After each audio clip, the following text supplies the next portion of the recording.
السلام علیکم ورحمۃ اللہ۔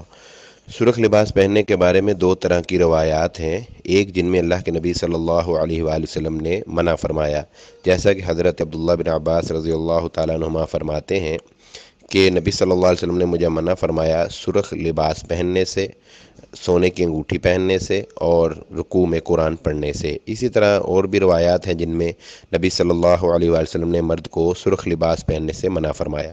جبکہ دوسری روایات ایسی بھی ہیں جن میں جیسا کہ حضرت براء بن عازب رضی اللہ تعالیٰ عنہ سے روایت ہے، فرماتے ہیں کہ میں نے نبی صلی اللہ علیہ وآلہ وسلم کو سرخ لباس پہنے ہوئے دیکھا اور آپ اس میں بہت خوبصورت لگ رہے تھے۔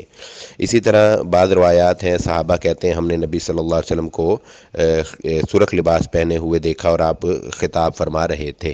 تو ان تمام روایات کو جمع کرنے کے بعد علماء اکرام نے اس کا نتیجہ یہی اخذ کیا ہے کہ وہ سرخ لباس جو پیور سرخ رنگ کا ہو، اس میں کوئی اور رنگ شامل نہ ہو، وہ پہننا مرد کے لیے حرام ہے، جائز نہیں۔ لیکن اگر سرخ رنگ کے ساتھ کسی دوسرے رنگ کی آمیزش ہو، جیسے کہ لائننگ وغیرہ ہے، مثلا لائننگ سرخ ہے اور ساتھ کوئی اور رنگ بھی ہے، یا اس طرح کوئی دوسرا پرنٹ ہے، تو